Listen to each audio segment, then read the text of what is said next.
yourself. In order to build businesses, you need to have an unwavering belief in yourself. And if you're passionate enough about something, the money will always follow. Find the gaps in the market, do your research, and then start building, just step by step. That's all you need. Bossy means the woman who knows exactly what she wants, is going after what she wants, and she doesn't need permission to achieve the life that she wants. Hi everyone, I'm very excited for this conversation. It's going to be all about community building and running your business in Spain remotely and making it flexible to your values, your passions, and your lifestyle. I hope you enjoy. Stay tuned because it's going to be super fun. Laura, can you please start by introducing yourself as if you're speaking to someone that you've never met before? Hi, I'm Laura. I'm an Irish entrepreneur living here in Madrid for the past 4 years. I run a language academy and it is called Butterfly English Education. We teach English and Spanish to Chinese students. I'm also a community builder and I've started Found Her Madrid, which is a community for ambitious entrepreneurs, female entrepreneurs here in Madrid. That's incredible. And I'd like to start with your first business because it's been throughout your journey and informed what you're doing with Found Her here in Madrid. What brought you into entrepreneurship and what inspired you to start a language academy? Well, I was a teacher in my past. I taught in Shanghai for 2 or 3 years and I loved being a teacher. I had such a passion for teaching, but honestly, I got burnt out. I was teaching so many hours a week and I decided this is not sustainable and I started my language academy. So this was my first foray into building anything and I just love it so much. Building your own business that you're completely in control of is just an incredible feeling. And what was the first step that you took? Because it can be really daunting to start and now you have a team of 20 teachers across different time zones and you've really scaled the business, but it probably didn't start that way. So what was the first step that you took and what advice do you have for people that want to kind of start their own thing? The very first thing was it was me. It was me doing everything. So I started teaching classes one-on-one. I started posting on Chinese social media, Xiaohongshu, that's like Chinese Instagram. And yeah, then I was booked out in like 3 months of teaching and I was like, gosh, I need to bring in help because I cannot do this myself. But I was terrified and it took me 6 more months before I hired my first teacher. You've now scaled to a team of 20 teachers and you run this business remotely. It's a big scaled language academy, but it probably did not start that way. Yes. So what was it like at the start and do you have advice on first steps for people who want to build something? Yeah, exactly. So at the start, it was just me. I was doing everything myself, wearing all the hats. I just started posting consistently on social media. In this case, it was Chinese social media. And then it took me about 3 months of being consistent where I was fully booked out and needed to hire someone to help me. So it took me 6 more months before I hired because I was terrified. And then I hired my first teacher and we went from there. But definitely my advice would be super consistent on social media. That is the most important thing. And hire before you're ready. So even though when you're first starting out and maybe you don't have the budget for hiring, definitely hire before you're ready because otherwise you'll burn out, doing all the things. It's just not sustainable. And what advice do you have around bringing talent in? Because I think that's really hard, finding the right people that align with your values, your level of commitment. I found it so scary having my first interview. I was way more scared than the person that I was interviewing or the people that I was interviewing. And that was probably one of the hardest decisions that I've had to make so far of like who I wanted to pick as my first team member and then scale beyond that. Do you have advice on how to choose the right people for your company and the culture that you want to build and how to identify that? Yeah, this is definitely a learning process. I was terrified too in my first interview. I'd never done an interview before. I hadn't a clue. But you learn as you go. Honestly, you have to think of your values and how you want your brand to be represented. So you are looking for that in the people that you hire. Someone can perform super well in an interview, in a demo class, everything, but you don't know really how that person is until they actually start working for you, and then you see. So my recommendation is hire slowly and fire quickly, because sometimes if you spend too long, giving people second, third chances, then before you know it, your team is just not a representation of your brand. So definitely see how the person is once they're actually working for you. The advice of hire slowly, fire quickly is so interesting. I really struggled with this because I had to let go of a friend that worked for my team, and that wasn't because of her talent or because of her effort. It was just the structure of the company was changing. But it was one of the hardest conversations that I've had to have, because when you work as a team, you kind of develop a really close friendship, and then that was my friend on top of that as well. So do you have any advice on navigating difficult conversations, whether it be a firing, a restructuring in the team, or giving feedback to someone in your team? Yeah, this is definitely something that you are going to come up against time and time again, and probably earlier than you think. First conversation is always the most difficult, but I think you just have to go in with compassion for that person. As you said, it's not a reflection on their talent. Maybe it's your budget, maybe it's something outside of their work that is making this happen. I think going in, being very transparent, having a lot of compassion for that person, and just explaining, being completely honest about why this is happening. And this is a conversation I'm going to have next week, so it's very on my mind right now. And in terms of scaling, because 20 teachers is a lot, like that's a big team, how have you been able to scale that far and have like clear structures put in place so everyone knows what they're doing? Yeah, systems are key. From day one, you need to have everything systemized, your SOPs, everything, so that when you hire a new member, they have everything in front of them. They know step by step what they need to do. And then it's just setting, check-ins. Like for me, I run my company without any meetings, so I don't like having calls on my schedule. That was super important to me. So everything is set up that we just have check-ins using, like for example, WhatsApp. And this really works. In terms of SOPs, can you explain a little bit what that is in case anyone who's listening doesn't understand and isn't familiar? And then also how you did that, because when you start doing everything yourself, as you said you did for the first 3 months, the system is you. So you don't really you just kind of do whatever you need to do.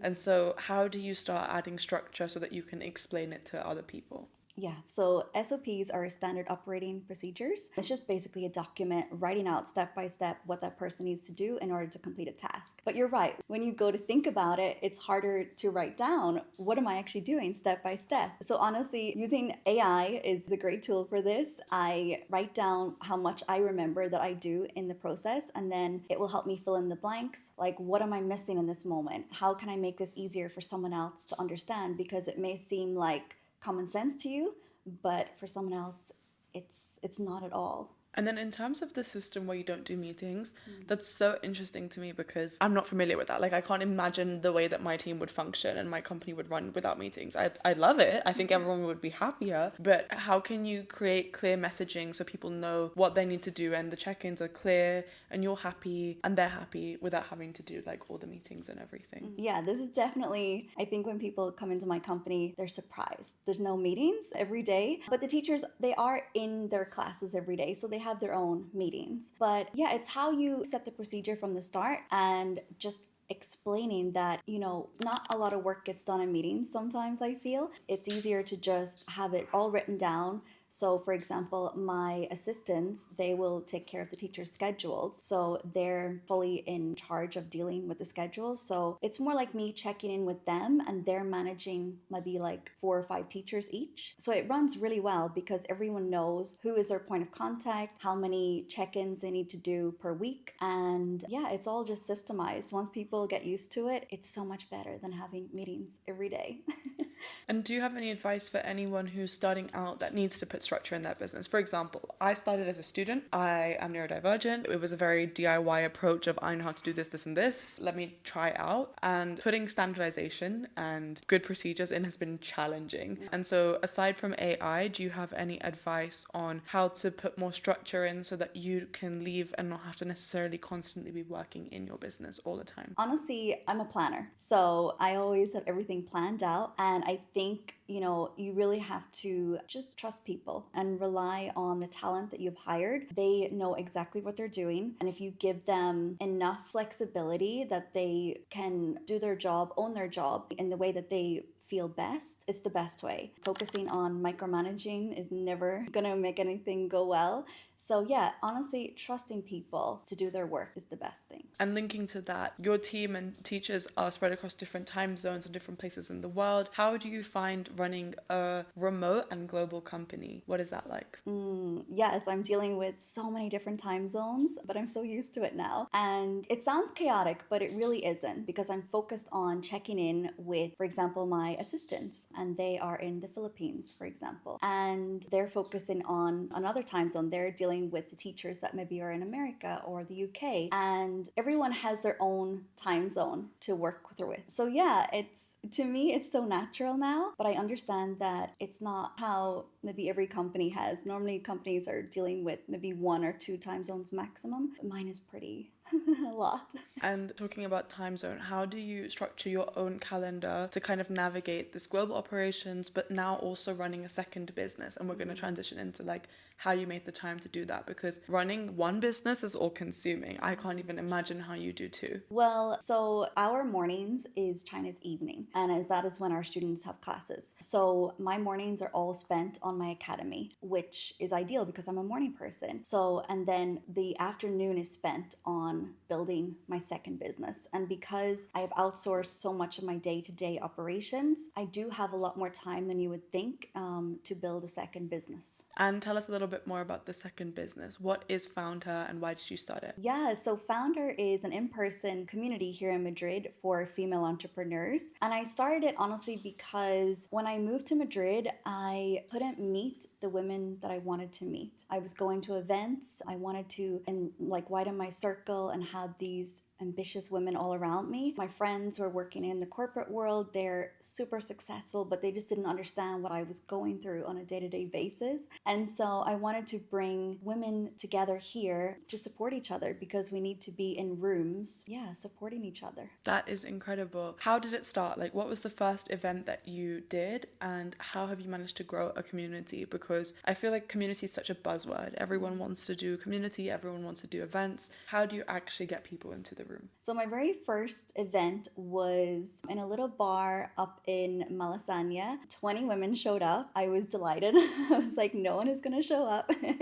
And it was just a very informal networking event. I had a couple of speakers and the feedback I got was amazing. So then I was like, okay, there's potential here. Let me expand. So honestly, the best way to start is just on social media again, going into other established communities and adding value and finding people in those communities that are your people and bringing them together and just, people that resonate with your message of your community. And how do you communicate like the uniqueness of what you're trying to build with Found Her? Because like you said, there's so many different communities and it can be really challenging, even just for people to know like what events do I want to go to, what parts do I want to be in, especially with down the line, a lot of communities have like fees associated and everything. And so from a business side, how do you set yourself apart in the community? Yes. Well, honestly, we start out with language. So all Found Her events are in English. And my Spanish is not at that level yet. And there are a lot of events here for women in Spanish in Madrid, but I couldn't find anything in English for expat female entrepreneurs. So it's all about the language first, and then just having women come together and really, support each other. I just didn't see a lot of that as well in some communities. And what was it like building an English community in a non-English speaking? Like obviously there are people that speak English in Spain, but it's not the primary language. I came with my Spanish friend yesterday to one of your events and she was like, I had no idea this many people existed in Madrid that like want to do business, that feel more comfortable kind of communicating in English. How did you find the people to fill up the room? Honestly, I feel like they found me. There are a lot more speakers here than you realize. I know when I started it, my thought was like, am I gonna be able to fill a room? But I knew if I felt the need for this community that women would resonate with it. And so again, it's all through social media, all organic, and just women loving the community so much that they tell their friends, and then word of mouth spreads, and here we are, like 50 women in a room each event. It's amazing. It is amazing, and I had the privilege of coming to the event here in this house yesterday. Yes. I think it's so amazing that you've managed to build not one business but 2 businesses. What are the learnings that you took from building your language academy and scaling it that you now use to build the community, not just as a passion project, but also a business? For me, honestly, branding. That is the key to success in business. Really focusing on having a social media presence that is branded, that the messaging brings in the exact person that you want to target. Super important. And honestly, building a second business is actually easier than building the first because you're not going to make all the same mistakes that you did, and it actually goes faster. You trust yourself more, a lot more, and you can actually enjoy the process a lot more because, you know, if I've done this once, I can do this again. I love that. Is that because you've done it once and you're doing it again? Is there anything you wish you would have done differently the first time that you're now doing the second time to make things easier, quicker, more fun, more efficient? Oh my goodness, so many things. I wish I had trusted myself more the first time round. I wish I had hired faster the first time round. Those two things alone, like, just make such a difference. And yeah, I think as women, you know, we just put so much pressure on ourselves and we've got this. You can do it, you know? That is so cool, and I love what you're building. Since we have a global audience with Reclaiming Bossy, right now we're filming this Madrid season, but there will be people outside of Madrid watching this, so how can they engage with the community? Yeah, so you can find me on Instagram. Laura in Madrid is my private one, and Found Her Madrid is the official one for the community. I'm not anywhere else. That's all for now. Cool. Awesome. Do you have any final takeaways for the audience around building a business, building a community, and building a life that you love? I think really believe in yourself. In order to build businesses, you need to have an unwavering belief in yourself. We can do this. You can do anything you set your mind to. And if you're passionate enough about something, the money will always follow. I love that. My last question, so this is Reclaiming Bossy. Have you ever been called bossy? What does it mean for you, and are you reclaiming it? Yes, definitely when I was younger, I was called bossy. I am definitely reclaiming it. For me now, bossy means it's a woman who knows exactly what she wants, is going after what she wants, and she doesn't need permission to achieve the life that she wants. I love that. I said last question, but I lied. My last question is, do you have any homework for the audience? So if there's anyone that's listening that wants to build a remote-based business or one in life and build a community and fill up a room, do you have any action steps that they can take as a first step? For example, for building a community, go to all the different events in your community, see what's out there and find the gap. Even though there's so many communities and events popping up, there's still so much potential. So find the gaps in the market, do your research, and then start building just step by step. Getting those first few people in the room, that's all you need. I love that. And for my remote baddies who want to build something online, what's their action step? So for me, it's different because it was my career and I was like transitioning, you know? So if it's you're already doing this job in your career, but you want to take it online, then, you know, honestly, marketing yourself, that is the first step. So create your social media and just start putting yourself out there and getting your first clients. Getting the first is always the hardest step, but once you get the first one, the rest will follow. That is wonderful. Thank you so much for all your insight and advice, Laura. It was wonderful to have you today. It was wonderful. Thank you so much for having me. Yeah. I loved this. Awesome.